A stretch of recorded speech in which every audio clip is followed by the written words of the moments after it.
Good evening, everybody, and welcome to Nightmares Nightly. I'm sorry, did you say Satan? The young man standing on my porch nodded eagerly.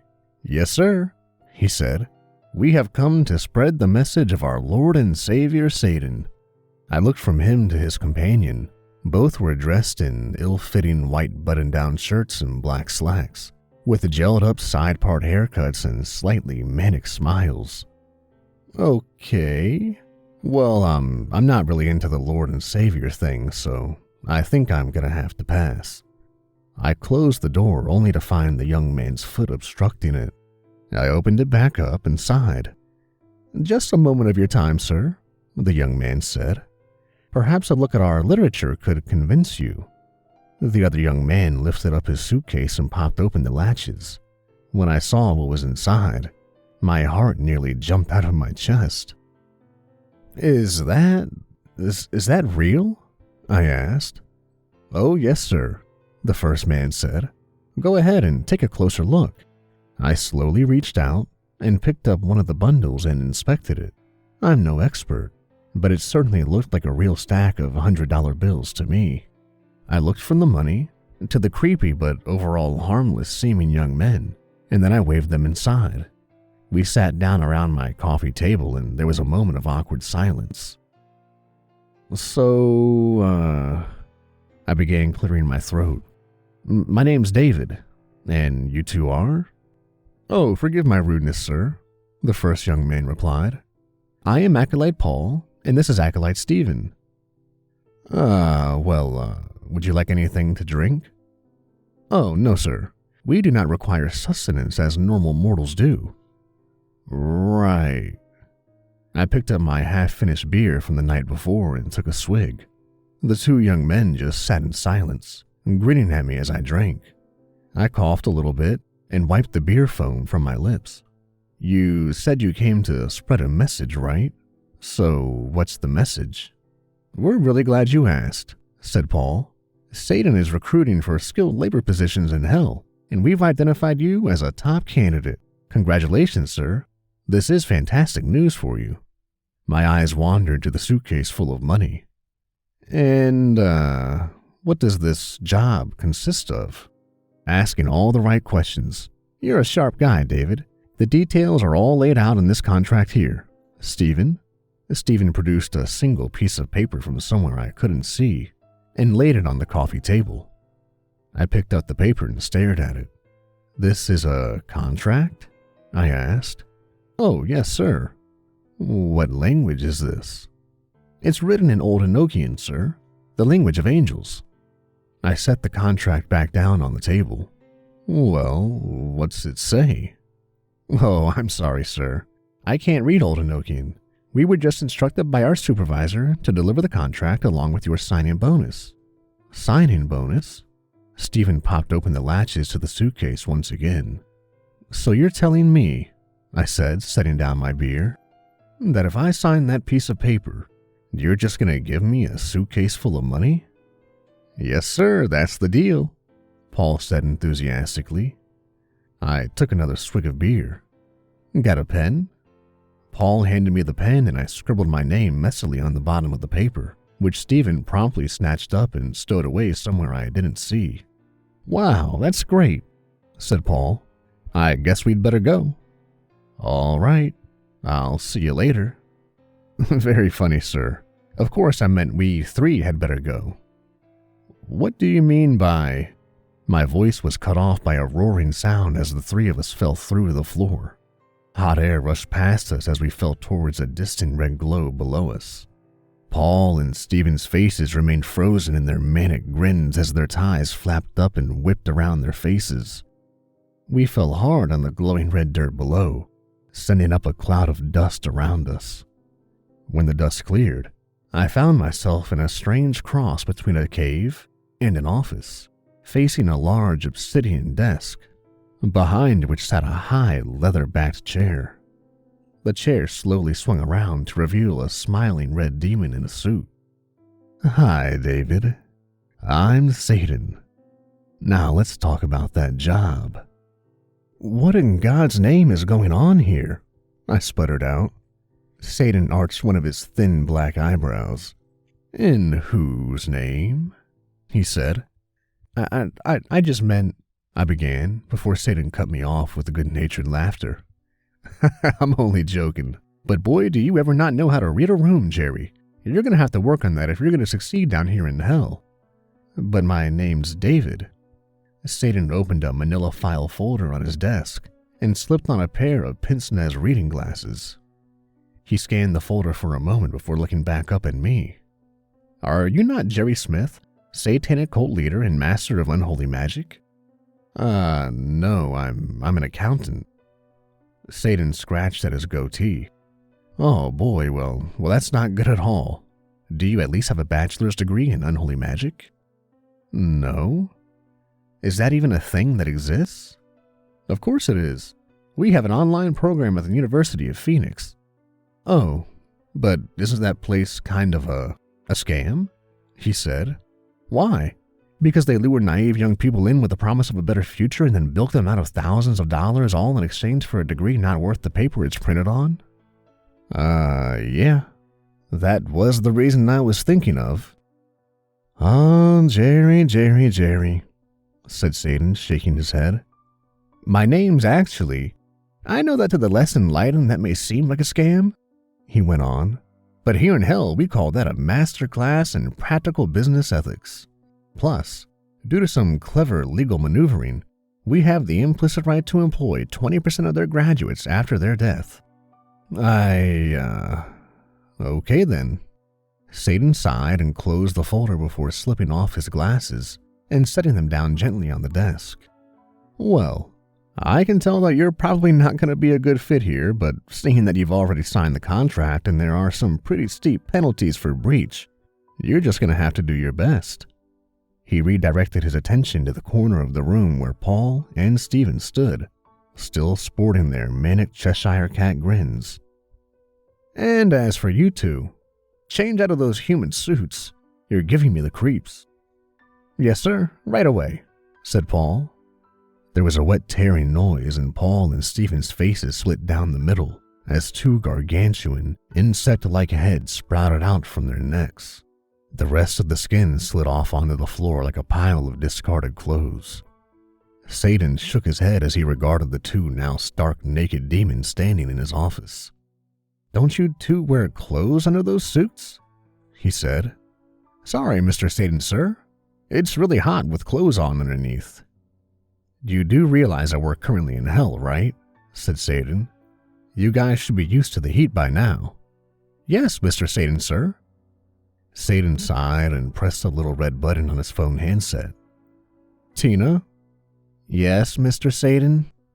Came a tired-sounding female voice. Can you please send in Frisnell to escort acolytes Paul and Stephen to the pain monster down in HR? Yes, Mr. Satan.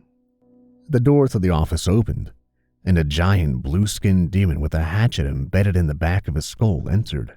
He slung the two acolytes over his shoulder and carried them screaming out of the office. I should have fired those two a long time ago, said Satan, shaking his head. But they're my wife's nephews. What can I do? I don't know, I replied. As Satan skimmed the manila file folder on his desk, I eyed the two suits of human skin in the corner of the office, wondering if they had used to be filled with humans instead of demons. My thoughts were soon interrupted by Satan clearing his throat. Well, no sense in wasting time. Let's get down to brass tacks. I assume you're familiar with Orznak's law of eternal soul entropy and hyperinflation? Orznak's what? I asked. Satan sighed and scribbled a note in the folder. Well, at the very least, you should be acquainted with Bale's index of human evil and the correct way to measure a soul's value in micro-Hitlers. I shook my head. Sorry, no. Satan frowned and scribbled another note inside the folder. Then he shut it and tossed it into the fireplace in the back corner of the office. The fire flashed bright purple for a moment, and then the file was gone. That's all right, he said with an easy smile. It's all relatively straightforward. I'm sure you'll pick it up in no time. In the meantime, though, I'm going to assign you a training officer to help you learn the ropes and monitor your progress. Satan pressed a button on his phone headset. Tina? Yes, Mr. Satan? Can you send in Frank and Teddy? Yes, Mr. Satan. Satan released the button, and a moment later the office door burst off the hinges, and an enormous demonic teddy bear lumbered into the office. His fur was gray and spotted with what looked suspiciously like old bloodstains, and one of his eyes glowed red like burning coal. When he spoke, it was in a deep, resounding baritone that was so loud it chattered my teeth. Yes, Lord Satan. Hey, Frank and Teddy. This here is Jerry Smith, Master of Satanic Accounting. I need you to show him the ropes on the new project they're running out of Daryl's department. Do you think you can do that for me, champ? I shall complete my task or die in the course of his glorious undertaking, Frank and Teddy said. Then, turning his attention to me, he said, Come, human. We have work to do. Yet when I tried to stand, I found my legs to be strangely uncooperative. My stomach was squirming, and the demon's ember eye felt like it was burning a hole in me from across the room. Satan? I asked. Yeah, Jerry? You don't, have any human training officers, do you? Why? Are you some kind of racist or something? No, I mean, are teddy bears even technically a race? I am a commander in Satan's demonic legion, not a teddy bear. Oh man, really insensitive, Jerry, said Satan, shaking his head. Besides, you've got no need to worry. Frank and Teddy is one of our finest training officers, and he's only authorized to use lethal force in extreme circumstances. Oh, that's comforting. Come, tiny human, booned Frank and Teddy. He motioned for me to follow him out of the office, and I did so.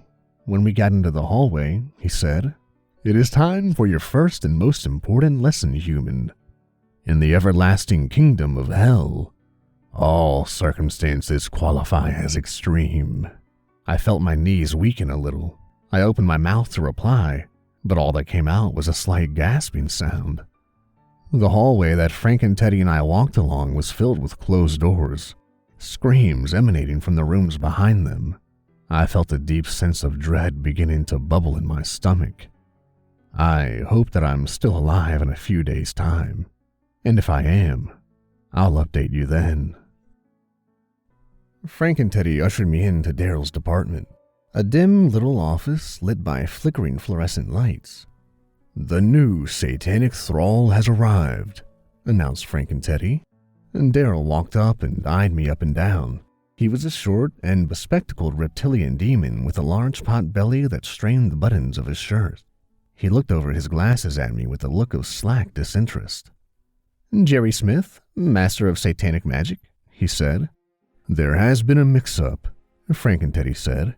This is David Robbins, Master of Satanic Accounting. Just accounting. Daryl crossed his arms and wrinkled up the leathery skin of his face. What am I supposed to do with a regular Earth accountant? This is no good. Tell Satan to send him back up.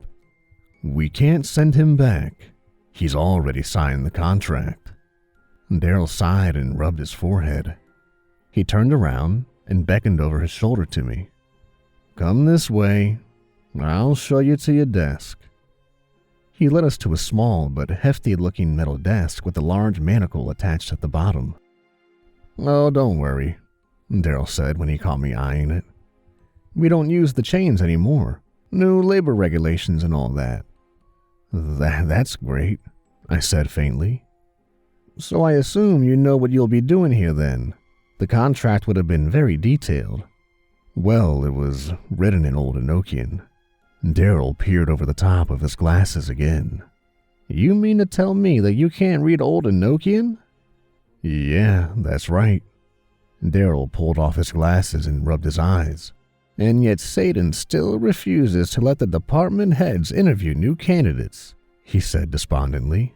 Well, I hate to break it to you, but it's nothing exciting. In this department, we basically serve as middlemen. We deal with the buying and selling of souls. Who would buy a human soul? Various cosmic entities. What do they do with them? Daryl shrugged. We don't really deal with that in this department. I always thought hell was the final destination for damned souls. I had no idea that it was actually full of middlemen. First off, even if hell was the final destination for souls, it would still be filled with middlemen. Secondly, hell is a multi-dimensional corporation. We don't just trade in souls. We have parts in all kinds of businesses. We just closed a big endorsement deal with an A-list movie star for one of our reverse mortgage companies. Really? You managed to get a movie star to sign a deal with Satan? How did you do that?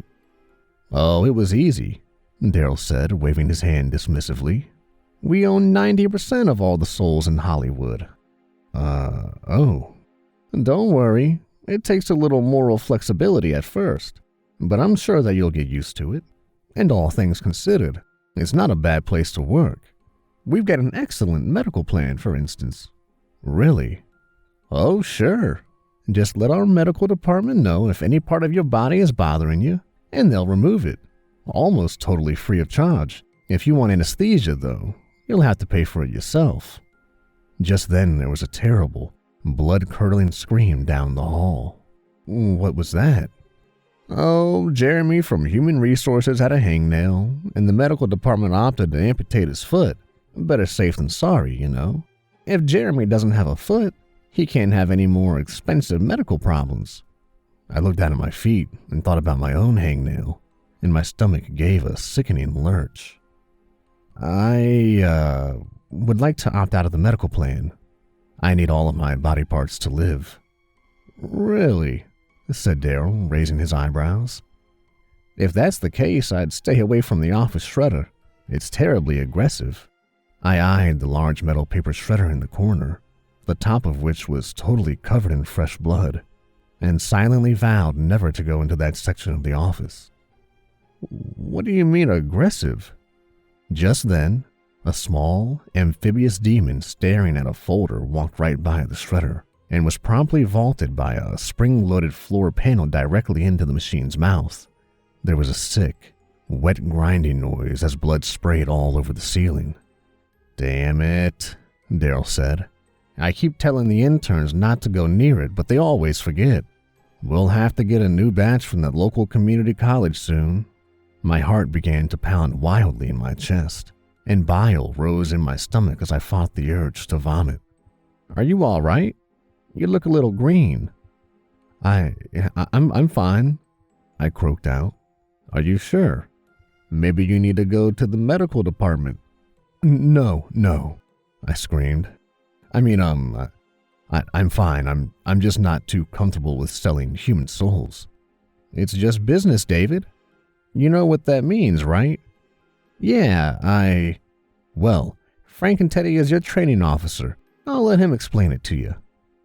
It's just business is what you say when you want to do something terrible and not feel bad about it afterwards, boomed Frank and Teddy.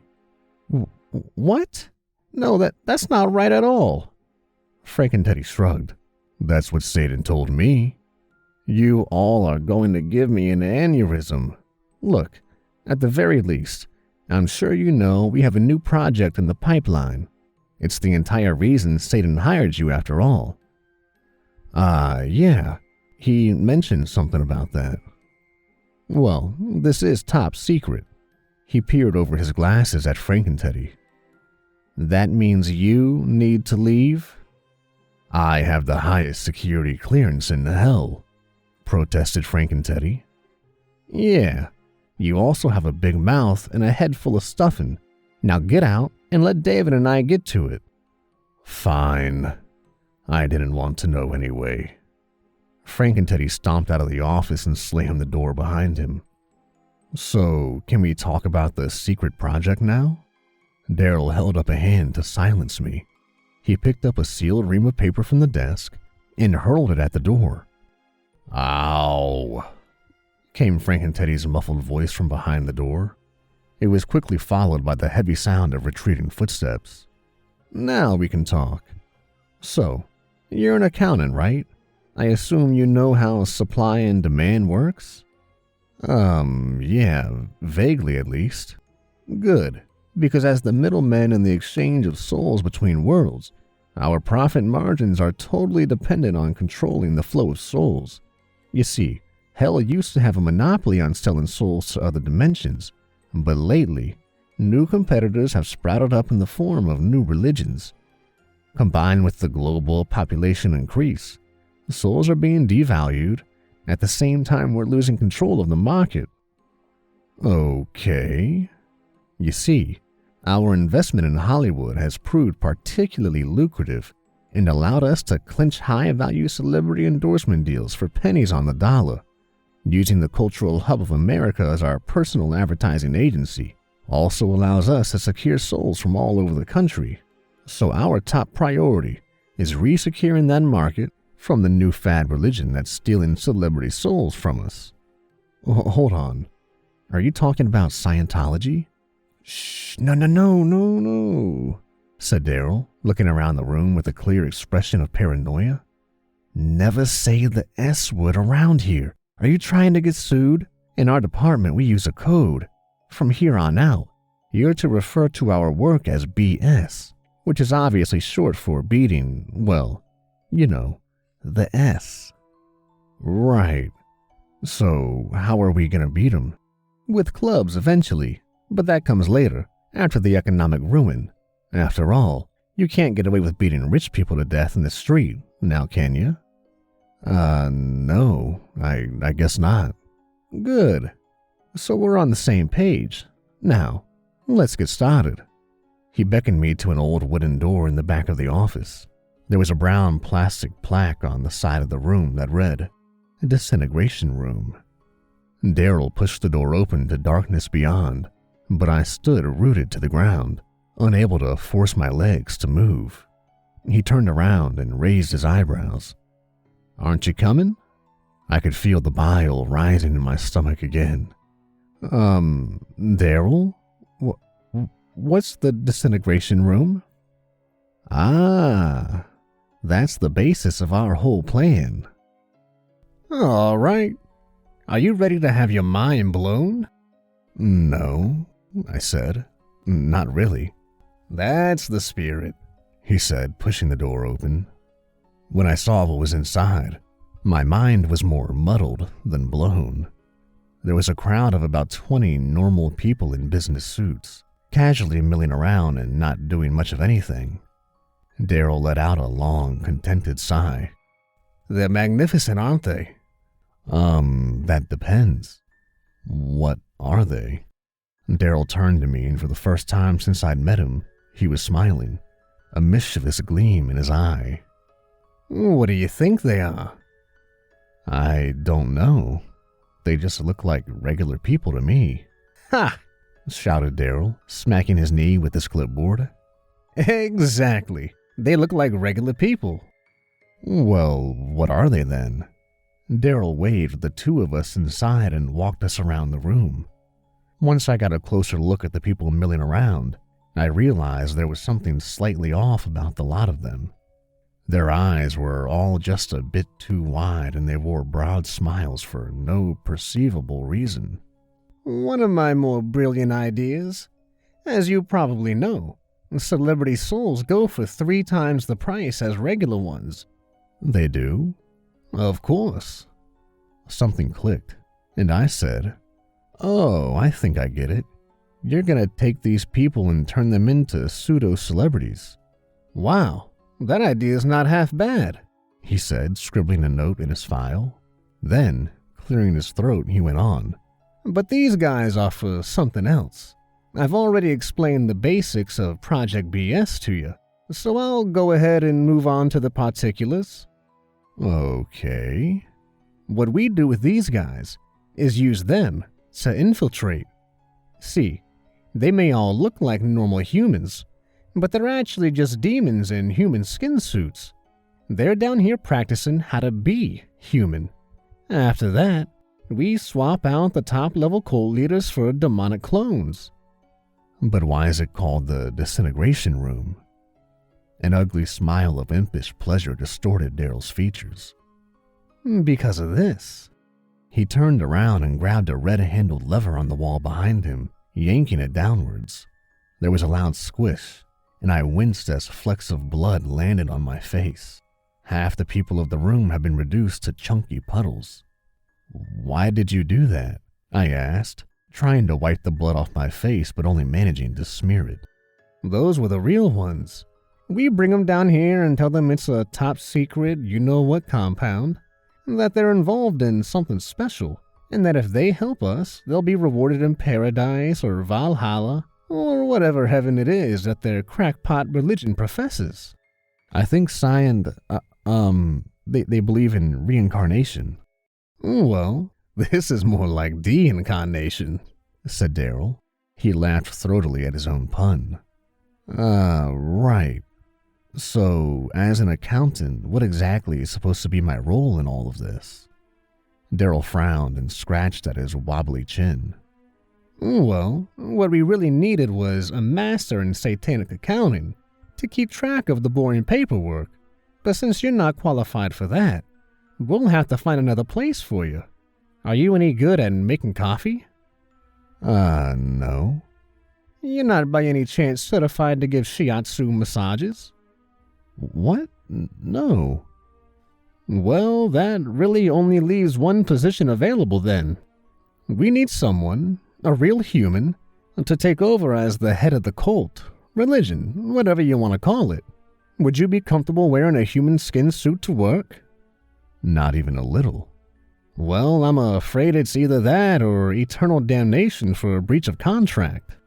Oh, I'll do it. Great, Daryl said, another broad grin stretching across his fat lips and wobbly chin. We'll send you back up to Earth to secure the package then. You'll need to bring this. He rummaged in his pockets and pulled out a gun that looked like something out of a science fiction movie. What the hell does this thing do? But Daryl was already checking his watch, an ostentatious Rolex with a tight leather band that dug into the fat of his wrist, and must have misheard the question. Just point and shoot, he said absent-mindedly. Here it is. He pressed a button on the side of his watch, and my stomach lurched as the world disappeared into a sudden darkness. I was hurtling through the dark, cool air roaring by my ears as my body rocketed upwards. Suddenly, I found myself face down on the floor of my living room, a thin trickle of drool leaking out of the corner of my mouth.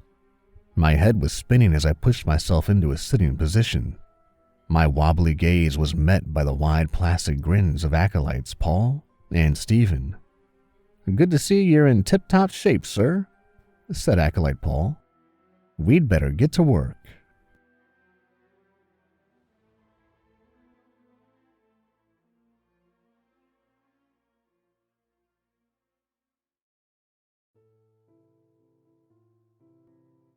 There's something I need to share with you all before I forget it. The afterlife exists. The good, the bad, everything. However, whatever you think of as heaven is long gone. Whatever god or gods there were have abandoned it, and us with it. 2 years ago, I was in a car crash that had left me in a coma, and I'm only now relearning how to walk, if I ever can again. While I was comatose, I could still feel cold, unending, bone-shattering cold. I couldn't see anything, but I heard something. It kept getting louder, to the point I thought my ears would burst. The cold immediately gave way to heat, as if I was suddenly dropped from the Antarctic into Death Valley. The sound I recognized as screams, thousands, if not millions of voices screaming in agony. Welcome to hell. I hope you enjoy your stay. You'll never leave. A tired and monotonous voice called out from behind me. I turned to face the voice and saw a man in an all-black tuxedo, from tie to shoes. His face seemed human enough, with eyes just slightly too red and a mouth just slightly too wide to sell the illusion. Come again? Hell? You mean that car crash killed me? Oh, so So that makes you a demon. A name? The creature nods with his hands raised dismissively. I told the thing my name and it sighed, smacking his forehead with a groan. Yeah, you're not dead. Not yet, anyway. You're not scheduled here for another few decades. Hold up. So I'm not dead, but I'm in hell. You saying I'm scheduled means my life is preordained. I thought I'd at least be good enough for purgatory. I mean, I wasn't the best, but you're still talking. While I'm in the afterlife, you think I could visit someone? I just want 1 minute. The demon groans but nods, looking me dead in the eyes as it spoke. Sure. What's the harm? Nothing more potent than lost hope. Name? I had told the demon the name of my family's late matriarch, my great-grandmother I had been so lucky as to have some memories of before her passing. Sounds like she would have fit right in. You almost make me feel bad for doing my job. Your kind are allowed to even think about making it to heaven? Huh. Well, hell, I may need to learn all I can while I'm here. Nobody goes up there anymore. We take everyone now. Do you have any idea how potent your souls are? We've been using your pain and anguish as our sustenance forever. Always a steady flow of sinners to torment. As the demon takes me down seemingly endless hallways of torment, his words make me freeze in place. My heart caught in my throat. My body refused to take another step hearing it speak. Yeah, real funny. Just take me up top so I can see her. I'm not joking. If I was going to torment you like that, I'd wait until it was your time. Absolutely nobody goes there anymore. Big guy gave up on his little experiment. What, to you? Would have been, let's see, about 1,000 years ago. Apparently the idea of a holy war really pissed him off. To me, how long is that in torment time down here?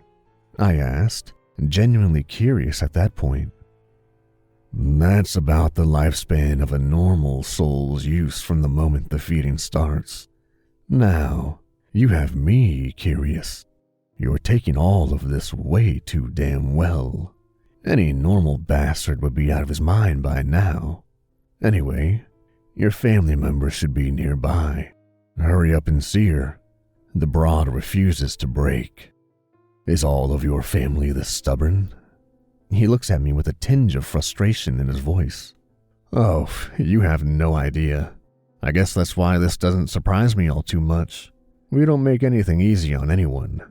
Have any of you demons actually ever been up to those pearly gates since you left? Or is hell just that for you? And, if possible, I'd rather she keep pissing you guys off. So how about you take me up top so I can see what's been left behind? The demon clenched its fist tight on my retort, its serrated teeth grinding in anger. We don't get a rest nowadays.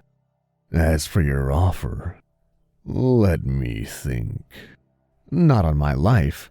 The demon turns around and punches me as hard as he could. You can't even let me finish a sentence? Are you kidding me? I groaned as I got back to my feet after being hit by something far stronger than anything I could have imagined. Think of it this way. You've got absolutely nothing better in your eternity, and who knows how long I'll even be here. By the time I'm back on Earth, my soul is going to vanish from here, and you'll be back to your boring, normal stick until the universe dies. If you're so desperate to get back to it, you can just put me back in my body now. Son of a... Let's just go, you ox-headed ass. If we're gonna do this, I may as well tell you my name, too. It's Malag. Malag had grabbed me by the arm, his touch as cold as ice in the fiery hell, his eyes like daggers looking into my very soul, though I suppose at this point I was only a soul. He took one look up at the roof of hell. You really want to go up there? If I take you through purgatory, and your body wakes up, You won't be getting back, and you'll be mine for the taking. You know that, right? He asked, half looking at me. When's the next time I'll get this chance? Besides, it pisses you off. Show me the way to heaven. I nod in agreement, staring up at the ceiling with him. If it's as bad as you're letting on, I may need you anyway. You dumbass. A snap of his fingers later, and the roof around us crumbles, a circular hole into an empty black void above.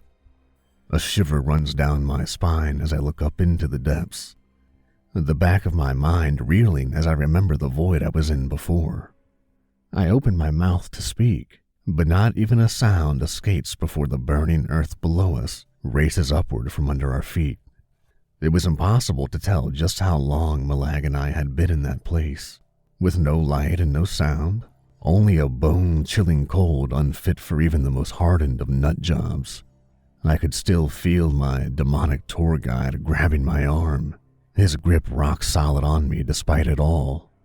Any time my mouth would open, any sound I would try to make would never leave my lungs, sucked out into the void before my thoughts could comprehend them.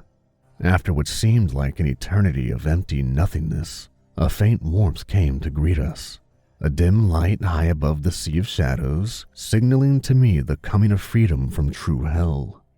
My thoughts race as the stone pillar's ascent slows, and finally, after breaching into the light, stops completely. Malag steps off from the platform, dragging me behind him before my eyes could adjust to the now foreign light. We're here. What did you want to check out so badly? I just want to see. What is it really like? Who had the better idea of paradise? I admit sheepishly as the demon releases me from his grasp. You know, to document, if I can. And be called insane. We would be lucky to find a single soul left here. Malag admits with a shrug.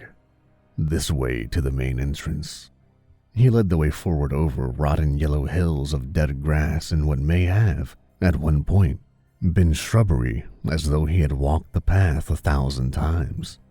His stride was confident as he walked over hills and through valleys of what may have once been a true spectacle to see high above the earth. Have you been here before, Mal? You seem to know where you're going, I ask, keeping pace with him throughout the walk. Leave it, he replies sternly, turning to face me with a stare that could kill, a flicker of embers fading from his eyes as we reach a ruined gateway. Metal frame broken and rusted. Any color it may have had, now long forgotten as one side manages to stay attached to its hinge by only a prayer, the other half completely missing from its post.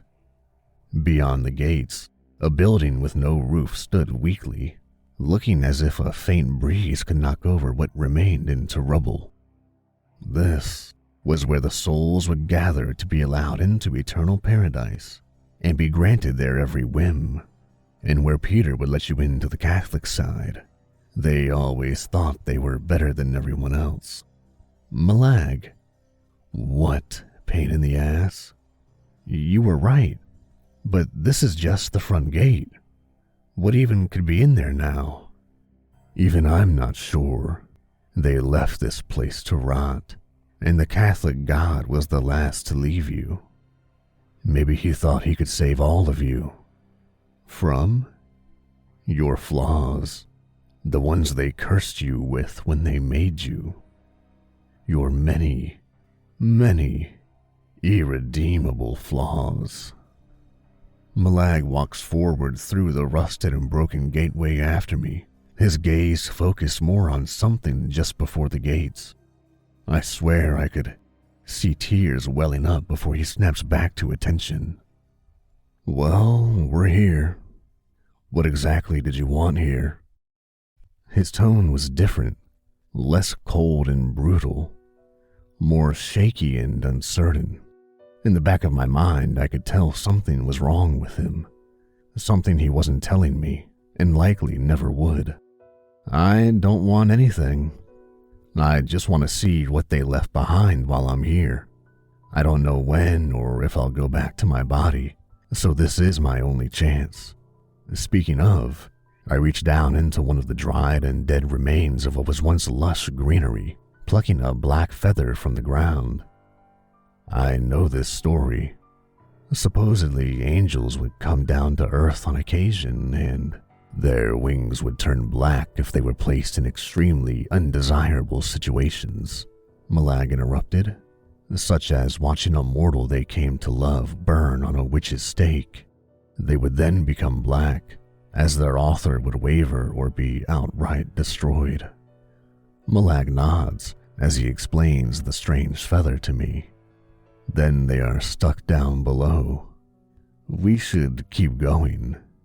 Any of the other heavens? I look down at the discarded black reminder and pocket it, a token of their unfortunate hell while on Earth. Malag and I make our way forward, ruined building, dead plant life, and an unmistakable air of sadness surrounding us on all sides, as my demonic guide walks with his eyes low along the crumbling golden pathway into another of the many abandoned heavens.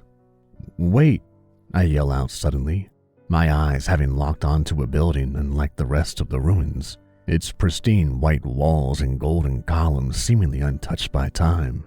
There first. Whatever that place is, it's newer than the rest. Who knows what could be there?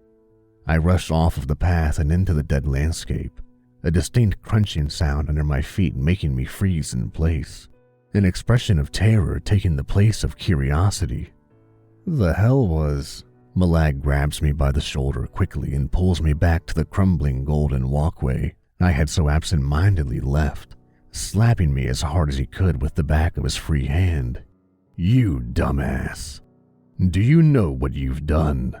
He looks back up at the dead grass, trembling as a human hand climbs out of the earth, its bony body following suit, two destiny forms erupting from its back telling us both exactly what the walking skeleton once was. You woke them. Move it. He grabs my arm once again and runs along the path as fast as his great legs can manage, leaving me to watch as an unimaginable number of the long-deceased rise again. How is... You don't get to speak anymore. I'll explain how badly you screwed us when we reach Warrior's Rest. I manage to turn myself around to face him as he continues to run, trying to keep up with his immense speed as the former residents take notice of us. Spying a break in the pathway, Malag pulls me toward a break in the clouds, a frail-looking rainbow connecting it to an unseen end. We were going to Valhalla. Malag's grip was tight as we raced along the pathway. I felt like my arm was going to rip out of its socket. I looked behind me and the winged skeleton army behind us grew, distant rattling telling me that even more of those creatures were on their way. The walkway between the clouds cracked and chipped under our feet, until finally he stopped, pulling me to the relative safety of the path, and slapped me again as hard as he could. Do you realize what you've done? Thanks to you, they all woke up. They will never stop. I slowly stand up from being laid out onto my ass, shaking my head and holding my cheek. No, I have no clue what I did. All I did was step on a bone, and all of a sudden it's Army of Darkness. What in the holy hell are those things? I thought you said before that we'd be lucky to find anything alive. So, I'm sorry, Malag, but excuse me for having no damn clue what any of this spiritual shit is. Malag sighs and turns to me, his eyes burning in anger, hiding behind them a faint sense of sadness. Whatever it was I had done had really concerned him. Souls don't die, moron. Unless you do what we do and drain souls of their power through torment. They just linger. What you just did was wake up hundreds, if not thousands, of stagnant souls. Basically mindless zombies that are literally unkillable. They'll search for any form of stimulus for who knows how long, but you should consider yourself lucky that I'm here to save your ass. Think of where we just were as a country. The walkway we just ran across. That's a border. They can't pass it. He looks around and groans. If you want to keep exploring, then stay on the damn path. Got it? He reaches out into the dead grass nearby, spying a glint of something reflective, and grabs it, throwing a rusted hilt towards me. Welcome to what ancient humans called Valhalla. If you want an actual blade, good luck. These gods were some of the first to leave mankind. Screw up again, and you'll need that. I get it, I admit as I run the back of my neck in shame. This is all just overwhelming. I don't know how long you're gonna be here, but even I gotta admit, this isn't something I thought I'd be doing again. Again? When I asked back in hell, you told me you'd never been up here. Malag, tell me straight. He turns from me and begins walking toward a ruined station near the edge of the bridge, grabbing a piece of rubble in his trembling hand. Peter. He keeps his back to me as he speaks, the piece of stone in his hand crumbling in his monstrous grip. I never gave up on man. When less and less of you came through those gates, I still held out hope.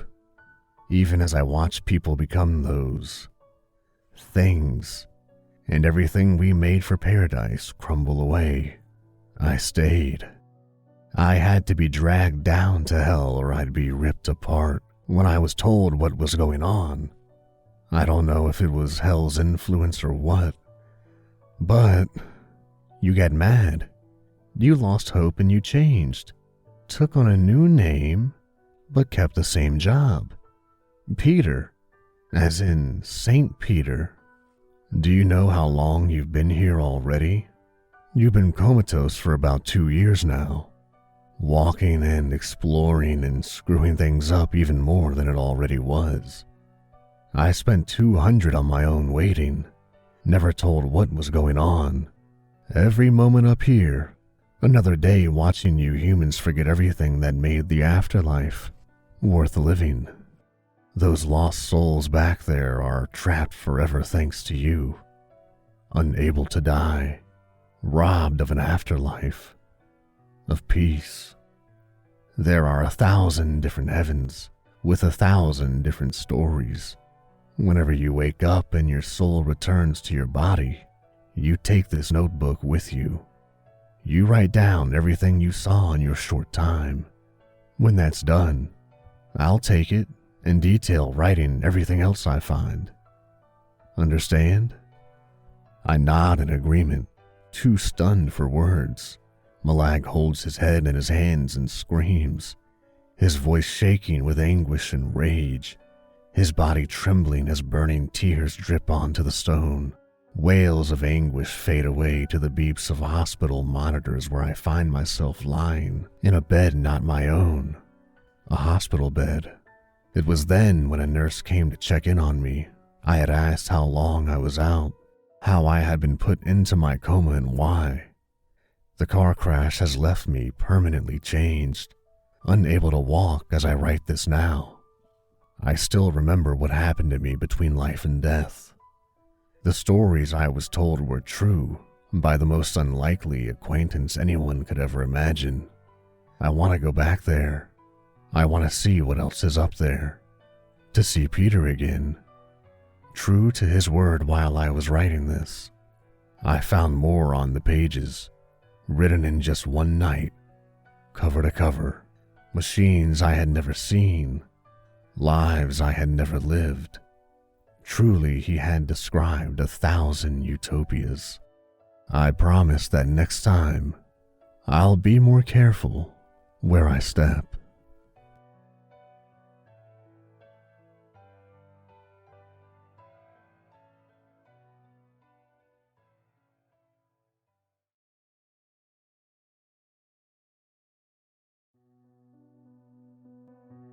They didn't believe me. Not the couple's family after their house burned down. Not the daycare when half the kids mysteriously fell ill. And not the police when I attempted to end this plague with my bare hands.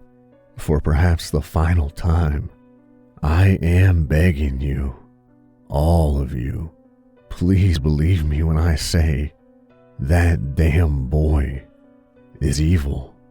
Many years ago, I had lived next to a beautiful couple. The two were happily married, well known in the community, and had big dreams of starting a family.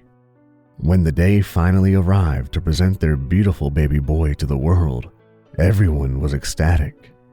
For a time, I was one of those people giving them congratulations and proclaiming to treat that young boy as if he were a part of my family. And for a time, I believed in the happiness associated with their new life. But, as many people fail to do in the face of something so perfect, I realized I was neglecting to answer some fundamental questions. Namely, when exactly was this baby born? Surely there had to have been a date or a hospital where this child had come into the world. And yet, I couldn't remember exactly when the baby arrived. As far as I could remember, there was no talk of the mom giving birth at the hospital, or rumors of a large family gathering at his birth. No, I recalled us simply showing up to the young couple's house one day where they had a baby in hand. But home births do happen, and maybe they preferred it that way. Still, there was something else bothering me. For there to be a birth, there had to be a pregnancy. The more I thought about it, the more I realized I hadn't seen the wife show any signs of pregnancy for the past 9 months, and neither of them had mentioned they had a child on the way. Adoption was an option, but the couple had adamantly said for years that they wanted a child that they gave birth to. Yet, when I'd bring up these concerns to people around town, I was always met with looks of confusion. This, along with a strong belief that the couple had indeed given birth, there was a pregnancy, and they remembered the announcement vividly. I'd counter with evidence that there were no pictures of the pregnant wife and the lack of official birth records online, but it didn't seem to matter. People were convinced. I mean, how could they not be? The baby was there. He has his eyes and her ears, they would say. It was a rainy day in October. As I'm getting ready to leave for work, the baby stares at me from the window. I'm not sure how or why he was there, but the look in his eyes is one of intense focus. Admittedly, it gave me a profoundly eerie feeling. There was a deeper level of contemplation that shouldn't have been there for a kid his age. He didn't have the look of a child attempting to figure out why all these funny shapes were moving around him. No, he was far beyond that. I could see in his eyes that he was plotting. I shook it off for the drive to work, but my confusion came on strong when I arrived. The day's activities were a footnote to the unshakable dark feeling I had carried with me since that morning. I couldn't know what to expect, but my fear of something awful happening was realized when I got back. What was once a lovely family home was ablaze, years of happiness adding fuel to the roaring flames. The tears of the neighborhood were drowned out by the yells of first responders and sirens. A truly chaotic scene was unfolding before our very eyes. Despite it all, the hardest hitting moment would come long after the fires were tamed. It came in the form of a press release from the local police. The young couple had died. Their bodies were found in each other's arms, charred beyond recognition. The cause of death was determined to be asphyxiation from the smoke. A miasma of sadness hung in the atmosphere for months. All of us were profoundly hurt by the tragedy and looking for answers. Why did this happen? How could this happen? But in my own sadness, I had again neglected the critical question: what happened to the baby? There was no third reported body found. No update in the news even referenced a child that was being looked for. I tried asking around, even speaking to the family of the deceased, but I got the same response every single time. What baby? Everyone I spoke to insisted that the couple never had a child, which was supposedly a significant factor in why this was so sad. There was apparently nothing to continue their memory. A complete 180 from the narrative just weeks prior. There was no way I just imagined this. There definitely was a child. People did know of his existence. And now, after the family passes, there's nothing? I did some digging on social media, and even searches for pictures of the couple with the child returned nothing. Over time, I convinced myself that there must have been a massive misunderstanding. However illogical my rationale, it was more comfortable to believe than the alternative. Some months passed, and one of my close friends asked if I could take their son, Raz, to daycare because they had to be a little extra early for a meeting at work, and I was happy to help. The morning I had Raz checked in, a woman bumps into me at the door as I'm leaving. Before I could say anything, she was already hurriedly asking where she can register her son, Gordon, and if it was too late. I wanted to explain that I didn't know much about the daycare and that I was just dropping off my friend's kid, but I froze for a moment when I saw the young boy behind her. I had never seen this woman or her child before in my life, and yet I recognized that kid, or at least he looked like someone I knew. In a flash, it all came back to me. The young couple, the fire, everything. That boy had the face of that missing baby, only aged up a couple of years. Those dark, calculating eyes penetrated deep into my psyche, and I could feel sweat start to form on my brow. At that moment, I recognized that I legitimately feared this kid. The woman gave me a bewildered stare as I stood silently contemplating all of this. With a simple, "Excuse me," I moved past her out of the building. I sat in my car, in disbelief of another impossibility. If that was indeed the same child, he had aged up at least 3 years in the span of a few months. For my own sanity, I landed on the notion that the two simply looked incredibly similar, and that there wasn't a real reason to stress about it. A couple weeks to the day went by without anything abnormal happening, until I got a call from my friend. They were in tears, and eventually, as I got them to calm down, I came to understand why. Half the kids in the daycare had come down with a mysterious illness. The severity of this illness resulted in some grim results for a few of the children. Raz was one of those impacted. He would eventually come to make a recovery, but there was lasting damage. As far as the daycare and medical personnel could trace it, it seemed that a kid who showed mild symptoms a couple of weeks prior was ground zero. I nearly dropped my phone at that news. I half screamed at my friend about how some new kid named Gordon was registered that day and how they were likely the root, but they, understandably, didn't care. Their attention was focused on Raz and asking about my own health.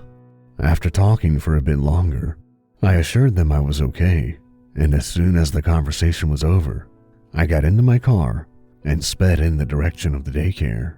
I nearly busted down the door as I sprinted towards the front desk and asked if they had a kid named Gordon register any time recently. There was some back and forth about who I was, so I lied and said I was a relative, but that didn't get me anywhere. Apparently, no new kids had registered in the past month. I argued that that was impossible because my relative had come in 2 weeks prior wanting to register her kid, but again, I was told that no one had done such a thing. It had happened again. Somehow this child was gone from everyone's memories except mine. I went to the local police and tried to share my findings, but I was basically laughed out of the station. For another few months, all was quiet until I was driving home late one night. I stopped at a convenience store to grab some snacks, and as I'm figuring out what I want, a father walks in with his young son in hand. I instantly get a sense of foreboding. Before I even laid eyes on the two, I had a strong feeling of who it was. When I peeked over the rows of snacks, my fears were confirmed. Also, as expected, the kid was just as aware of my presence as I was of his. I didn't even bother to get what I wanted. I simply walked out and drove home. The following day on the news, the top story was about a single man shot and killed just outside that same convenience store. Whoever did it didn't even take anything, just a stone-cold random murder. In the following years, I witnessed the precursor to multiple tragedies around the world: sickness, violence, random fatal accidents, emotional trauma, etc. The one connecting thread was that boy. Whether in person or on social media, I'd always see his damn face first. He always remained a child, but his age varied widely. Mostly, he took the form of a baby, sometimes 3 or 4, maybe even as old as 10, but undoubtedly, it was always him. I'd try and do my best to stop some of these events before they happened, but my efforts never mattered. There would always be a moment where something went horribly wrong. One of the scariest things about it is that no matter whether I saw him in person or on TV, he'd always be staring right at me. I could see a video of a family walking the street with their kid, and I'd catch him looking directly at the camera. It was as if he knew that I was watching and wanted me to know that he was always watching me back. There was never a moment of peace.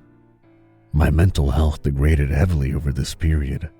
I was in and out of therapy, picked up a bad smoking habit, and ruined more than my fair share of relationships over what some had deemed as an unhealthy and twisted obsession. It had become unbearable. One day after a dreadful night, I decided to sit at a park near my house to try and relax for the first time in a long while. For the first 10 minutes or so, I was succeeding. The cool air on my face with the birds and squirrels living peacefully brought a sense of calm. That calm, however, was quickly shattered when that familiar sense of foreboding hit me with the force of a semi-truck. Walking towards me was the boy, this time aged around 6 or 7, and a new couple, one that deeply reminded me of the first. Flashes of the feelings I had when I first saw that fire circled through my mind.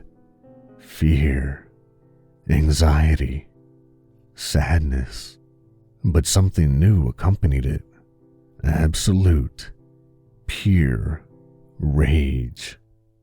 I was livid that this boy was somehow responsible for so much damage, all of the lives he had ruined, and he didn't even dare to face the horrible things that he's done. He just destroys and disappears, hoping that those damaged won't remember he was even there. But I did, and if I was the only person that was going to remember, then maybe I was the only person who could do something about it. I flicked my still-lit cigarette onto the ground, got up from the bench, and began to walk towards the trio. My heart beat through my chest with every step. A million thoughts raced through my mind, and before I knew it, I was slowly raising up both hands and contorting them to fit perfectly around the boy's neck. Finally, when I was just within reach, I sprung forward and let out a visceral scream. But the only thing I came into contact with midair was a pair of knuckles cracking me against the temple. I blacked out for a moment and woke up to a man sitting on top of me. He was raining down a hailstorm of punches, with a woman screaming behind him. My world went dark again, only to come back to a group of people pulling the man off of me, with another holding me down in place. Watching all of this chaos unfold was the young boy who had a massive smile plastered on his face, those soulless eyes lapping up every bit of my pain. The cops arrived shortly after that. I was charged and subsequently spent time in jail. In the police interview, I begged them to understand why what I had attempted was necessary. I laid out my case, explained the connections between multiple occurrences, and warned them that the family was in danger. The response was as expected: disbelief, and for their hubris, that couple died in a car accident only a few days later. And even then, was I believed? No. Interestingly enough, the charges were later dropped due to lack of evidence. Witnesses had claimed they saw me walking out of the park when a man randomly attacked me as I tripped into him. And just like that, so easily, life had gone back to normal. It wasn't until I was back sitting alone at home that a new realization hit me. I couldn't stop this. It did me no good to even attempt to pretend like I was in control here. There's a dark force beyond my control, and we, are mere toys to be moved around at its whim. It's not something I'm okay with. Far from it.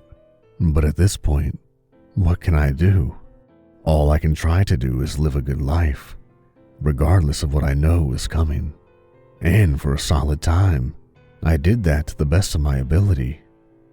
This coincided with the lack of seeing that boy in any form. For a time, I thought I could actually say that I was happy.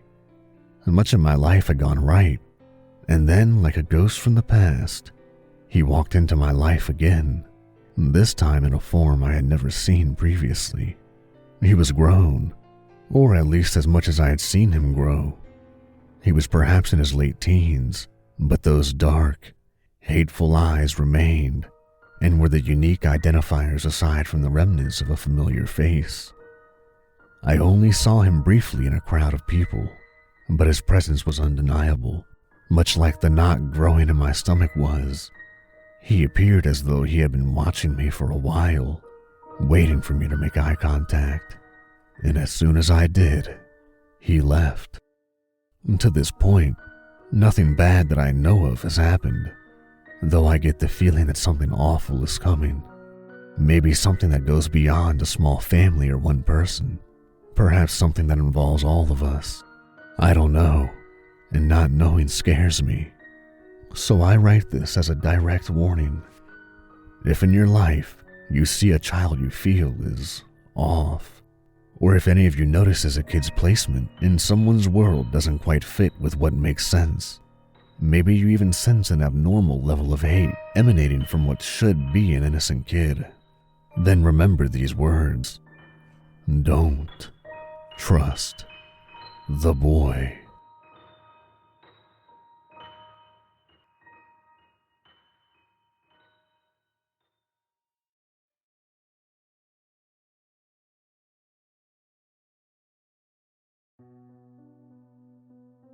I realize some of you may have gathered the wrong idea from my first entry.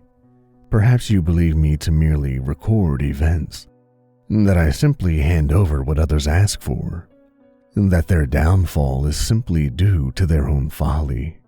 Well, in this narrative, I intend to thoroughly disabuse you of such a notion. I am not your friend. I do not offer to fulfill the dreams of mortals out of the goodness of my heart. The fates that meet my clients are no accident. They are not the product of any mistake by the client, save, perhaps, their contacting me. That truly was a mistake, a fatal one. No, I make these accidents happen. I give mortals what they ask for, and then I turn that which they asked for into the source of their doom. I enjoy the game of it, turning the fulfillment of their dreams into the thing that ruins their lives. It brings me great pleasure. I collect the memories of my clients' final moments, all to enjoy their suffering at my hand. Nothing is sweeter to me than their terror, their despair. Nothing is better. Not fine cloth, not hot food, nor strong drink. Nothing. I hope this cleared things up. Now, I will relate the story of Jack Willowsby and how wishing to see things truly left him seeing more than he ever wanted. The diner called to me. I could sense the telltale pull to enter. My new client would be inside. Unusual.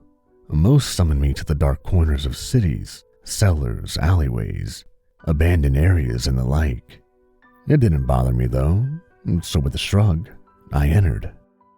It was a small breakfast diner, which was fitting since it was early morning. Another oddity, it's usually night. My, Jack was an interesting fellow. I looked around the surprisingly busy room. I spotted my client rather quickly, the pulling in my gut confirming my guess. I joined the suited blonde-haired man at a small table. He looked up at me as I sat down across from him, an eager smile on his face. "Finally," I nodded to Jack. "What is it you wish of me?" As usual, I preferred to get straight to the point. He took a deep breath. Okay, I wish for a pair of glasses. I want to be able to see the truth." I tilted my head. "What truth?" I asked, curious.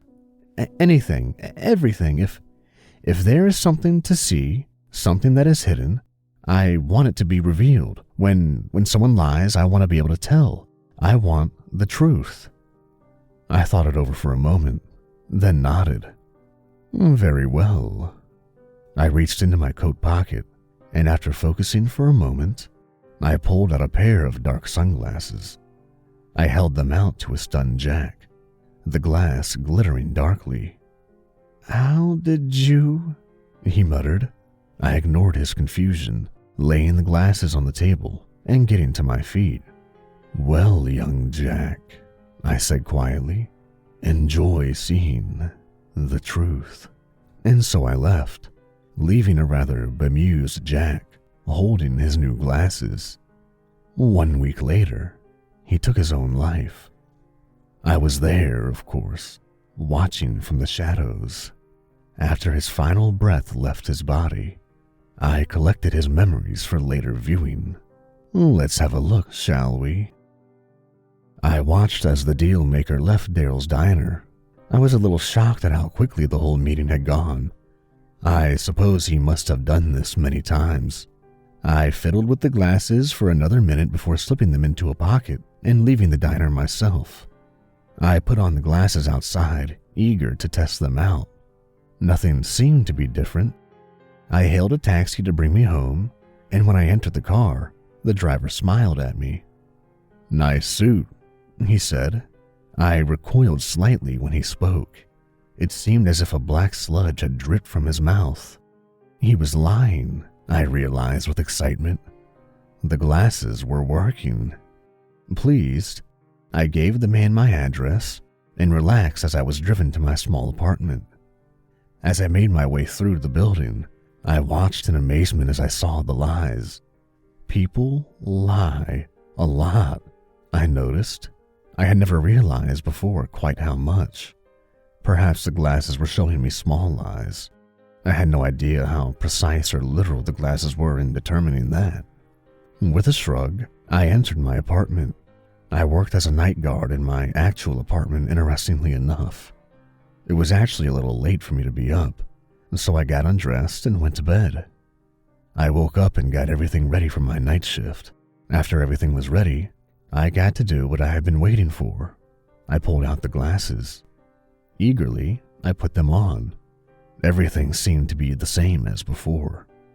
Then I froze, spotting something out of the corner of my eye.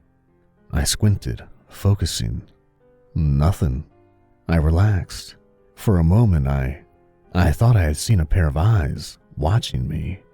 The night went poorly. I kept seeing glimpses of eyes glinting in the dark. I convinced myself it was nothing. It was just my nerves, jittery from my meeting with the Dealmaker. I was seeing things. Thus assured, I went to bed, expecting a good night's rest would help. The night shift was worse. I saw the glimpses more often. I slept poorly that day. The shift after that was even worse. I couldn't look around without seeing a pair of gleaming eyes following my every movement. Usually the eyes would disappear when I looked straight at them, but sometimes they looked back for a moment. The fourth night the eyes wouldn't disappear when I looked. They would just stay there, unmoving. I stopped looking at them. I slept even worse that day. My eyes were now permanently red from lack of sleep. All I could think about were those damn eyes following me. I saw them every time I closed my own eyes. The fifth night, as was the pattern, was worse. Every now and then, I would hear a scuttling sound and see a small shape dash behind me. I couldn't take it anymore. I would have simply taken off the glasses, but not knowing was so much worse somehow. I couldn't stand the idea of something moving without me knowing, so I left.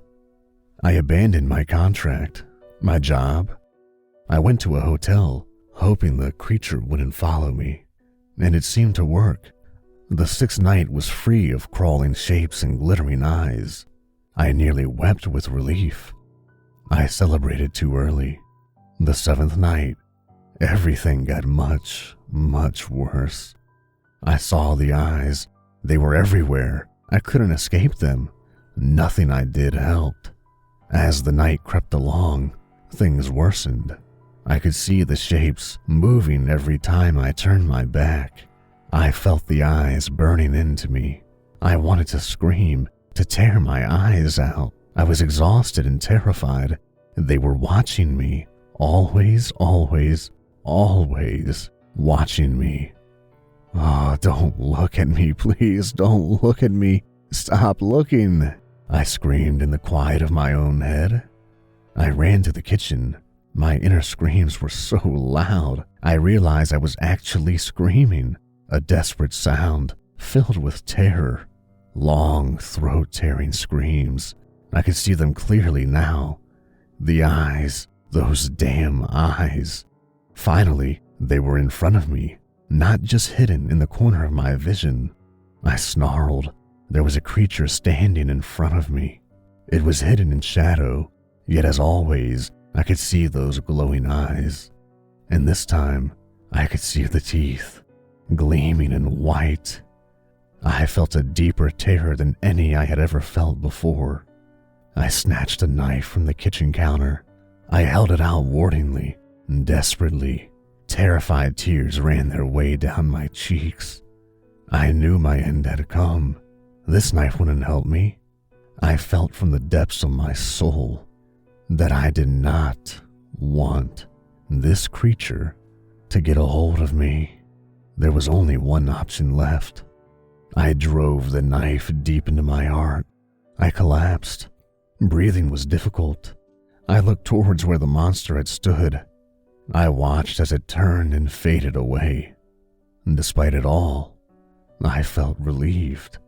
Relieved that that thing would not be able to touch me. As I began to choke on my own blood, I thought I saw the Dealmaker standing in a shadow. I felt hatred bubble in me at the sight of him. I cursed him in my final moments as I drowned in my own blood. He was laughing.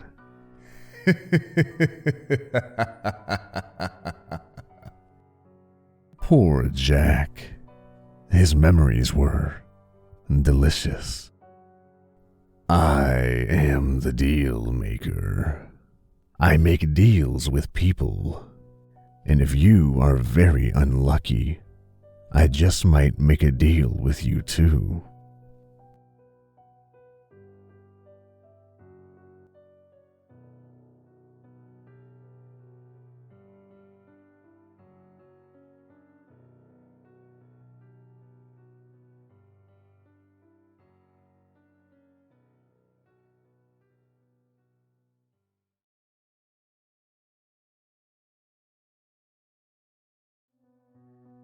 Last year, I interviewed a man in our town as part of a project for my journalism class.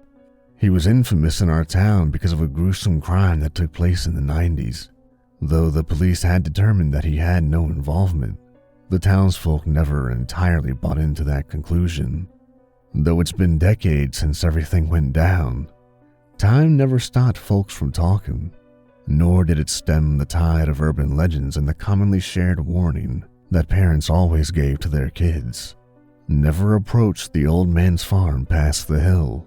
He's always waiting for young kids to kill. It was a cheesy way to remind us not to go to the Garrison farm. But the funny thing about cheesy sayings is that they have a way of sticking in your head. The craziest thing about all of this was that people always found ways to blame bad things on the old man, even back in the central part of town. Missing dog? Old man Garrison. Power outage? Old man Garrison must have done it. Well, the kids at school even found ways to involve Garrison in your run-of-the-mill school rumors. Despite the town's apparent fear and hatred of the man, he was a part of daily life. And I think that's what fascinated me so much about him. Growing up, I'd always wondered exactly who the man was as a person and how he felt about his name being synonymous with evil. I got my chance when I went to college and started my journalism major. One of our assignments was to interview someone we found interesting and write up a mock article on the person. Immediately, Old Man Garrison came to mind. Soon after I got my assignment, I managed to contact one of his family members. Eventually, I was able to set up a meeting at a coffee shop back in my hometown. It ended up being the most disturbing conversation I've ever had in my life. I just finished transcribing the audio from the conversation not too long ago. I think it would be irresponsible not to share what was said with the people of my hometown and the rest of the world. So, without any further backstory, here's what was said. Hello, Mr. Garrison. I really appreciate the fact that you came out. My name is Thomas. I had used a fake name. And I spoke to your nephew about asking you a few questions. Yeah, I remember. What did you want to ask? I made a note here that the first thing you notice is how pale the man was. For a moment, I thought the balding man was wearing makeup. But what really caught my attention as I spoke were his eyes. For lack of a better word, they seemed dead. The whole conversation, he looked through me, as if I was never there to begin with. He spoke in a slow, emotionless, and methodical manner. The combination of the way he looked at me and talked to me made me feel uneasy. Mostly about the incident. I'm just gonna repeat what happened for the record so that the audience who isn't aware of the case can be caught up to speed. All right. In 1987, 5 boys were found buried on your family farms, and police say that their faces have been disfigured beyond recognition. It appeared as though amateur surgical procedures were done to them. I'm not gonna go into great detail, but each of the bodies had parts that were removed, stitched up, or severed entirely. Obviously, the boys being found on your property made you the prime suspect. However, your sister has provided a rock-solid alibi, and there was a noticeable lack of evidence, so you were subsequently crossed off as a suspect. Is all that correct? Yeah. Okay, I suppose for the first question, I wanted to ask, do you remember anything weird leading up to when the bodies were found? Did you maybe see someone scouting the area? Or maybe did you see the boys hanging out around the farm? I saw them from time to time. I warned the boys to stay away from my property. I told them that my property wasn't right for hanging out at. I found it very disrespectful. That's fair. I can see how you would have been frustrated with them. Did it ever get confrontational? I wouldn't call it much of a confrontation, but I was glad that they were gone afterward. Oh? What happened? I don't want to get into that. No problem. What was the investigation like?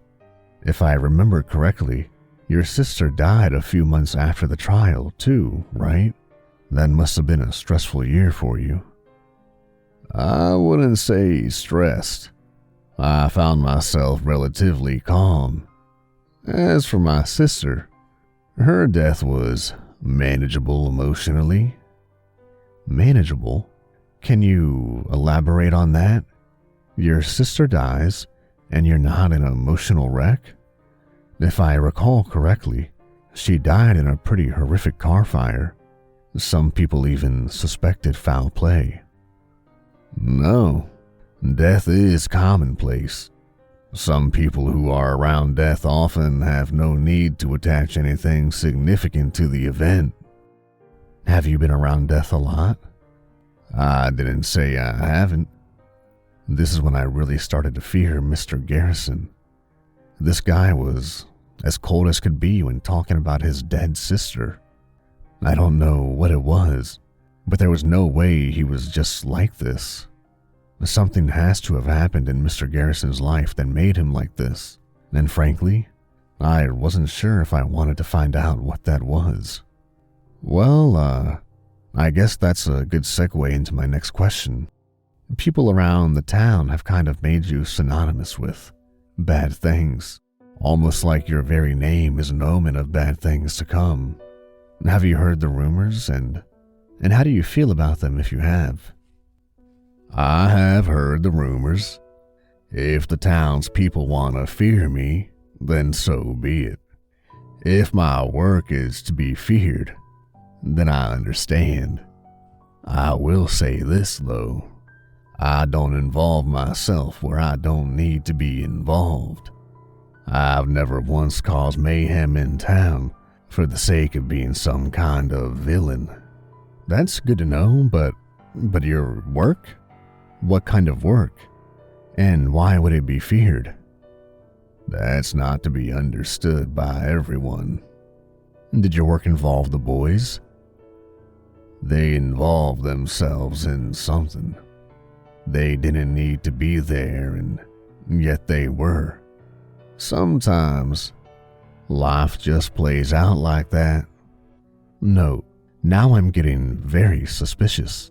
I feel like I'm close to something, and I felt like I had to dig deeper. So I ended up going off script from what I originally wanted to ask.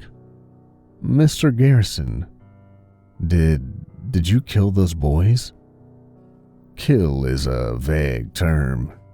It degrades the value of what happened to them. They became a part of something greater. It served two purposes, eliminating a nuisance and feeding into something purer. Regardless of how I felt, what happened to them needed to happen. Mr. Garrison, you're not really answering my question. It's also a little weird how the only person who could actually account for where you were can't change their story now. I don't disagree, but what's done is done. Life goes on, yeah? Not for them. And what could be done about that? How does one stop death? Boy, I've lived here for a very long time. I see and hear things that go on around town that would be national news. The horrific nature of life is just a harsh truth that many people are too ignorant to consider. What do you mean? I mean that if such things happen in a small town like ours, then there's no doubt that atrocities are taking place in large quantities elsewhere, yeah? Why fight human nature?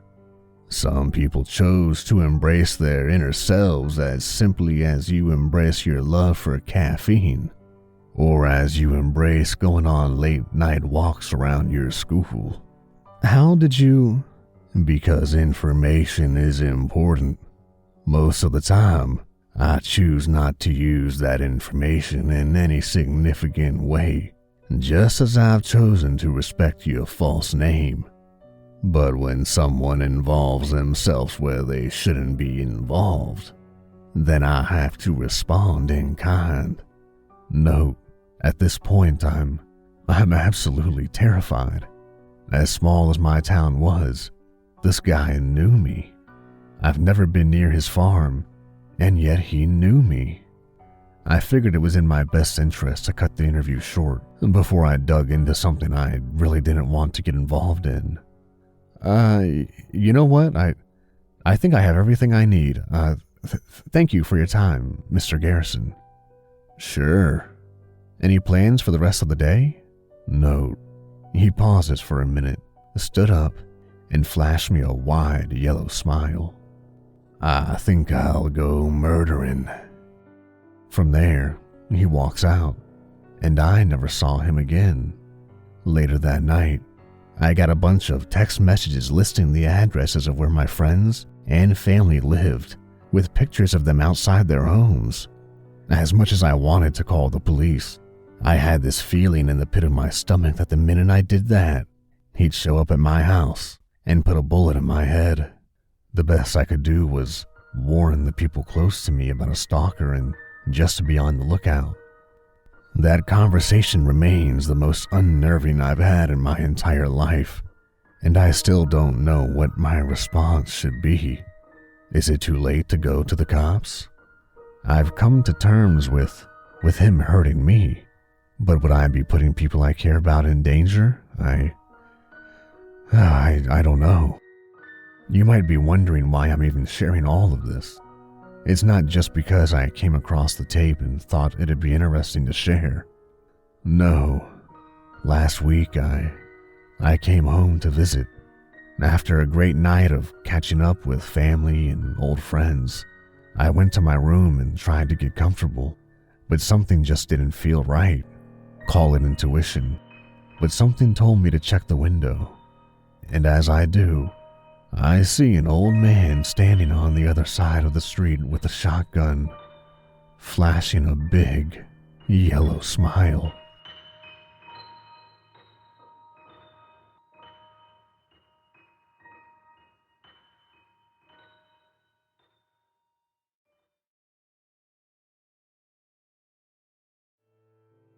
Sitting in my car in a dark parking lot at night, I watched a thin man with a large, grotesque, yellow smile walk up to the driver's side door with a gun.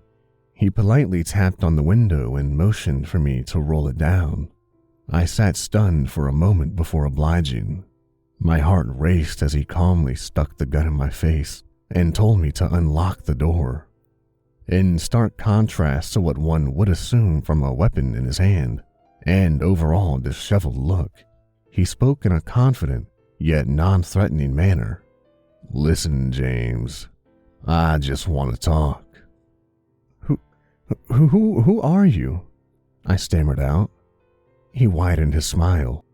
Would you mind unlocking the door for me, buddy? I slowly shook my head in response, but he simply pushed the gun closer to my face and shot me a look that clearly showed he wasn't really asking. Once he heard the door click open, he strolled around the front of the car and made his way to the passenger seat, never once taking the gun off of me. After he got comfortable, he seemed to slightly let his guard down as he spoke again.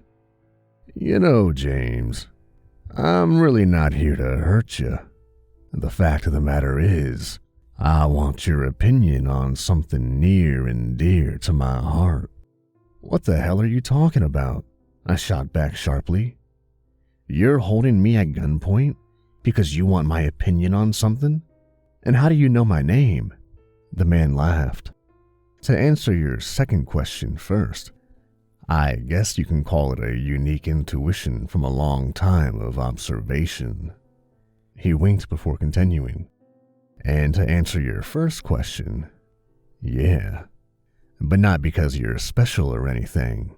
In fact, you happen to be a completely random piece. You just happen to be in the right place at the right time. Now I was utterly confused. The man was obviously crazy. The fact that he still had that gun pointed towards me meant that there was still a genuine possibility that the only way I left that parking lot was in a body bag. I think he sensed my worry when my eyes kept darting back and forth between the gun and his still smiling face. I got the vibe that he enjoyed the stress I was under. Okay, so what do you want my opinion on? He nodded his head and twirled the gun in his hand playfully before setting it on his lap.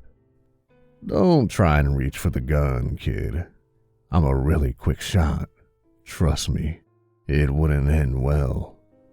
I nodded as he reached into his pocket and pulled out a cigarette and a lighter. He took a long drag and exhale before talking again. "I know you don't like smoke, but I could feel the need coming on strong. This guy must have been doing it for years. Anyway, I wanted your opinion on who to kill." My heart dropped as those words left his lips. I'm sorry, what? I can't be involved in something like that." He picked the gun back up and blew out another puff of smoke. "I wouldn't think of it as being involved per se. You're really just making a suggestion. If it makes you feel any better, this ain't my first rodeo. I've got a lot of bodies on me. Even took some fine pictures if you'd like to see 'em." My hand slowly moved towards the handle as I mentally prepared to run. This was crazy. Not only had this person essentially kidnapped me, but they wanted me to be involved in some kind of murder plot? I thought that he was obviously some kind of serial killer, and then maybe if he was distracted for a split second, I could run and tell the police. At this point, whatever was going on was far bigger than me, and I needed to tell someone. His confidence never wavered. "James, I told you I'm a quick shot. You're not going to get very far if you try and run. Really, I don't want to hurt you. Plus, even if you manage to escape and tell the cops like you're thinking, they'd never find me. I told you, kid. I have bodies. Plural. Trust me, there's a damn good reason for what's going on. Now just answer my question, and I'll be on my way. I swear it." My hand slowly retracted from the door, and he nodded in approval. I punched the steering wheel, and that damn smile of his indicated that he was enjoying every second of my moral conundrum. Just tell me what you want." He paused to cough before taking yet another drag. A puff of smoke accompanied his next set of words. "Let's just say someone had to hypothetically die tomorrow night. It could either be your mother, your best friend, or the father of that sick girl down the street from you. Who would it be? You just let me know, and I'll be on my way towards their house to do what needs to be done." "You can't be serious." "I'm more than serious, James," he calmly responded. "And if you try and give me that I can't pick bullshit, I'll just kill all of them. No skin off my back." This time I laughed. At that moment, I thought the man had messed up. I hadn't been to my mom's house in years, and she was extremely protective of all of her personal information. She didn't have social media, lived out in the middle of nowhere with my dad, and didn't trust electronic services enough to ever put her information out anywhere. He was lying about knowing where these people were, and if he was lying about that, then he was most likely lying about everything else. Hell, the only reason he probably knew my name was because it's so common. I could pick someone at random, and this crazy person would hopefully be on his way to leave me alone. "Tick-tock, James," he said as I was frozen in thought. "Who's it gonna be?" "What if I picked my mother?" I called his bluff. "You know where she's at, right now?" "Of course I do." "Prove it," I said furiously, banging my fist on the dashboard. He rolled his eyes and pulled out a phone from his pocket. It only took him a few seconds to type in a location and show me an image of the house my mom stayed at with my dad. "This is her, right?" My eyes grew wide. How the hell could he have possibly known that? No, I lied. The man shrugged. "Fine, doesn't matter. If that's who you pick, then I'll show up and kill whoever does live there. And trust me, you can call the cops and hope that they'll get there before I do, but it won't make a difference." He paused for a moment in thought. "In fact, It might be a little weird that you had knowledge of a murder before it happened. Old people with a big life insurance plan being killed by a kid who then goes and feigns confusion and grief to the police is a story that's played out many times before. I can see the headlines now. Man hires killer to take out parents for insurance money. Gets life in prison. He then leaned in close to me. Is that what you want, kid? I didn't respond. He took another drag on his seemingly endless cigarette. I didn't think so, he said before blowing out another puff of smoke. So, who's it gonna be? I'm not gonna ask again. I shook my head and weakly put my hands on the steering wheel. The father of the sick girl. Just please leave. His smile grew even wider. He set the gun down entirely and stated in a mocking tone, "Thank you for your cooperation." He shoved open the passenger side door and put a foot out before stopping. "Oh, there is one thing I should mention." He then turned back around to me. "That little girl's father is a real piece of shit, you know? Beats his wife, cheats on her with a lot of women in the neighborhood. Guy has even contemplated suffocating his own daughter to get an insurance payout. That's not even to mention the wild views he holds in his personal life. He's even making one of his current employees' lives a living hell because she won't sleep with him.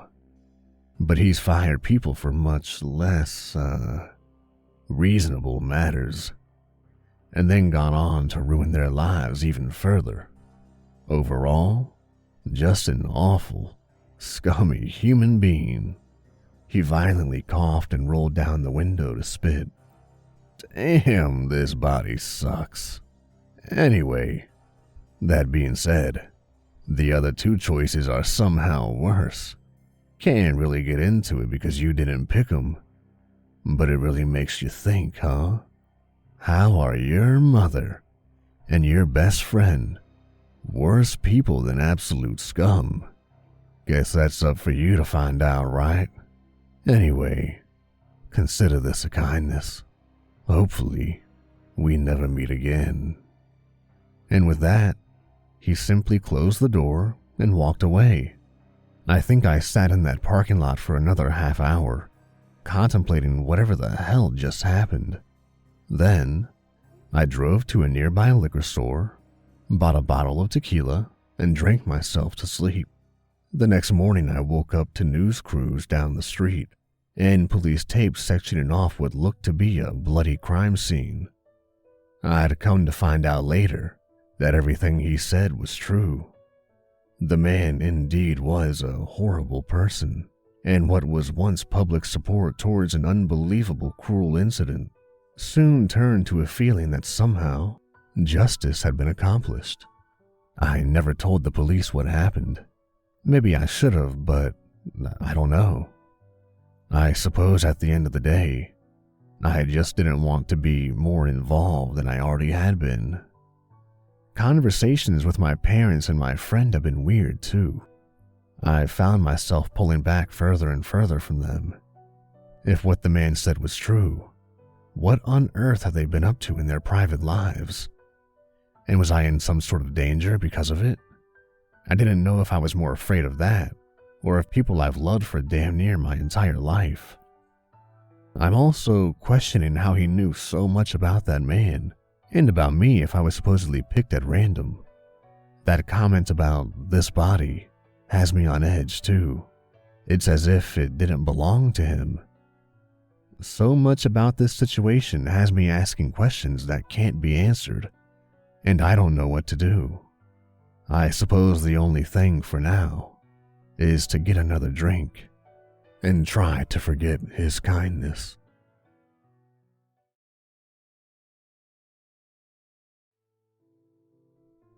I used to be a normal person. I just want to get that out of the way, first and foremost. I had a few strange hobbies, but when this all started out, I was just like your average Joe. One of my strange hobbies was browsing the deep web. It was mostly out of curiosity, let me assure you. I wasn't involved in anything shady, and also made sure to take adequate precautions. One day, I was just looking at random web pages when I stumbled upon a curious one. Hello there. Are you perhaps interested in buying other people's souls? I've been collecting souls for a very long time, and I have a bit extra. It was one of the most basic web pages that you could imagine, with only an address on where to send the Bitcoin to buy one. I laughed when I saw this. I had seen my share of scams on the deep web, but this one was new. I went to close the window before something popped up on my screen. Hello there. I see you're browsing my site. My heart nearly froze as I saw it was a chat box, but I was sure the security measures I had taken were sufficient to prevent someone from tracking me or hacking into my computer. How did this pop-up appear out of nowhere then? Relax. I had just noticed that you were going to leave without buying anything. It seems you haven't been convinced what I'm selling is real. Why not try a free sample? A simple yes and no dialog box appeared. Now, I should have clicked on no, but in my curiosity, I clicked on yes. A bad decision in hindsight, but I wanted to know where this was going, and I was a bit too confident in my own ability to shield myself from danger lurking on the internet. It's rather hard to explain what possessing a soul is like. You probably think that a soul is immutable or indestructible, in other words, and you'd be right. In that moment, I could tell in my head that I held a single soul. But there was also a way for me to manifest it in the real world. It appeared as a tiny ball of light, no bigger than the smallest bone in your pinky. I reached out to touch it, and a flood of memories entered my head. The soul was of a woman by the name of Alexandra Cortez. She had not had a very happy childhood, and had escaped her home when she turned 16. A few bad decisions involving drugs, and she had literally nothing left on her and was slowly dying. It was here that her memories became less clear. There was a strange shadow that I could see, but nothing clearer than that. Mind you, everything else that I could see had been as clear as if I was the one seeing it, but this figure was covered in what I could only describe as a dark smog. She had sold her soul to this thing in exchange for money. The rest of her life was rather good. Not fantastic by any means, but it was still decent and paradise compared to what she had suffered earlier. It all ended one day when she was walking along a dark street corner and a man ambushed her. She died that night, though not before hours of torture at his hands. There was far more, of course.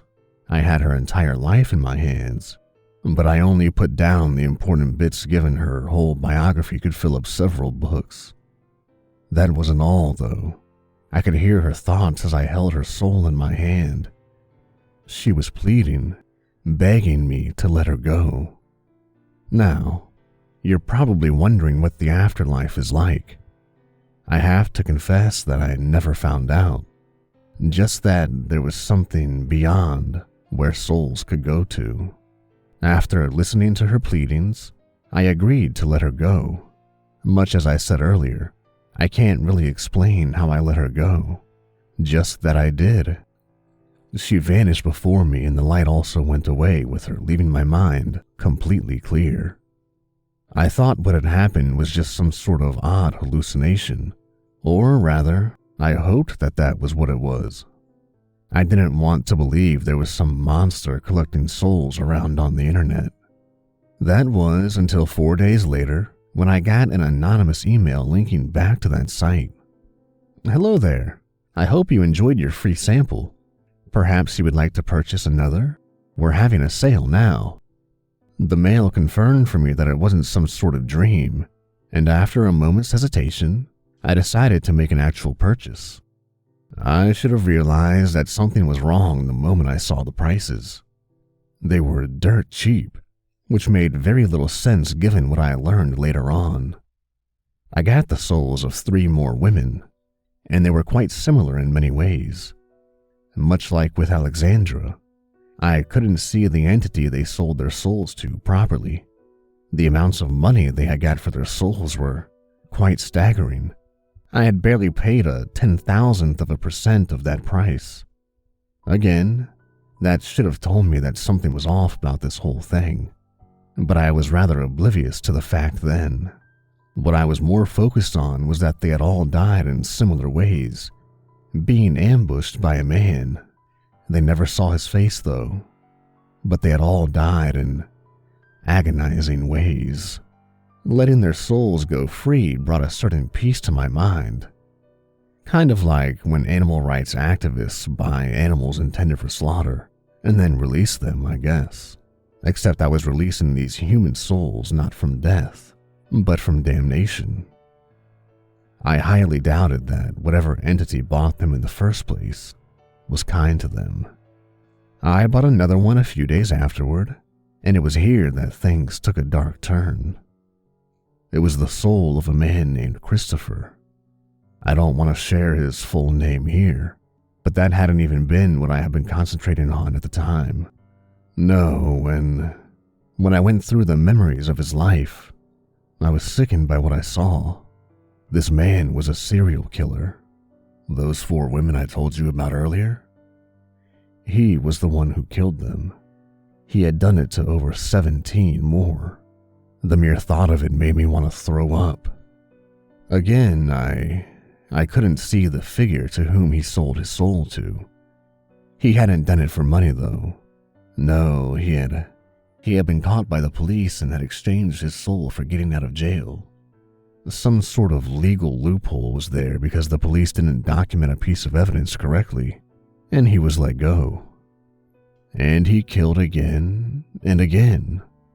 10 more victims before being caught and given the death penalty. Much like those before him, he begged to be released. But no sort of compassion emerged in my mind.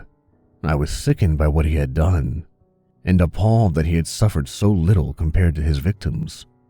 In my rage, I took hold of his soul and wondered what I could do with it. I could now hear him pleading again in my mind, but I ignored all that and lit the stove. I then dropped the small ball of light onto the flame. Oh, he definitely felt that. He couldn't die, but he could feel the flame consume him. I could hear his screams, and though at first I was disgusted with myself, I learned to live with it. This man had no regrets or remorse for what he had done, aside from the fact that he was dead. It became a daily routine for me. I would try to find new ways to torment him. I would stick him in my freezer. I would stab his soul with a knife. I even thought about buying acid from somewhere to dip him in, but that would have raised too many questions, so I gave up on that. I never really considered myself to be a vindictive person, but I think it was because I had been so close to some of his victims and had felt all they felt when they died that I did what I did. Once you've held someone's soul in your hand, you can't help but get a little attached. Eventually, I got tired of this after a few weeks and let him go. But in case you're worried, I assure you he suffered 10 times worse than what he had dealt out. I then bought another soul a couple of weeks later. This one belonged to a woman who had killed 3 of her own children. My heart was hardened from before, and I went about my way making sure she got what she deserved. It continued like that. Nearly every soul that I bought was some sort of horrible criminal. I didn't get any innocents to release like I did earlier, and I was okay with that. I was no longer buying souls with the purpose of saving them from the clutches of a demon. I wanted the souls of sinners so that I could punish them. After a few times, it gave me a weird, giddy feeling in my stomach whenever I would sit down and think about what I would do to them. Soon, my apartment had over 24 of them. I spent nearly every free waking hour tormenting them as much as I could. I had pretty much given up on all of my other hobbies, and even hanging out with my friends or family. There's no easy way to describe it, but there's something really amazing about owning someone else's soul, once you get past how twisted it initially is. To have so much power over someone else, it just feels incredible in a way I can't put into words. Not to mention there was little guilt involved now, since I knew the people I was lording over deserved everything they got. It was more addicting than anything I had ever tried before. Eventually, I ran into a small roadblock though. The prices for the souls increased. Exponentially, I should add. They were worth right about how much they should have been. I had already released a good number and was quite frustrated that I couldn't get my hands on some more. I got an email a few days after that. "Hey there, champ. It seems that you're a bit short on cash lately.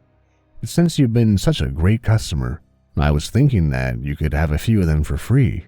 With a few strings attached, of course. I just need you to do a few things for me. Consider it a kind of job." I barely even read the conditions as I agreed to it. That was just how much I was hooked. Now, I have over 100 souls. I spend all of my time dealing with them. My new boss, although I've never met him, is pretty great. I have a quota of how many souls I have to torture in a day, and so long as I do that, I can keep getting new ones. Not only that, but I also get paid to do this. I've quit my job and torture these people full time now. Not everything has been great though. I have noticed a few changes when it comes to my body recently. There are 2 small bumps on the top of my head that just won't go away.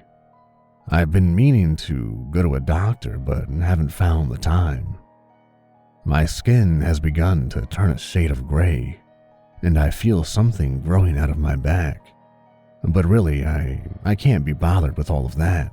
A new shipment of souls has come from the website, and I need to get to work on them. I don't want my new boss to become angry.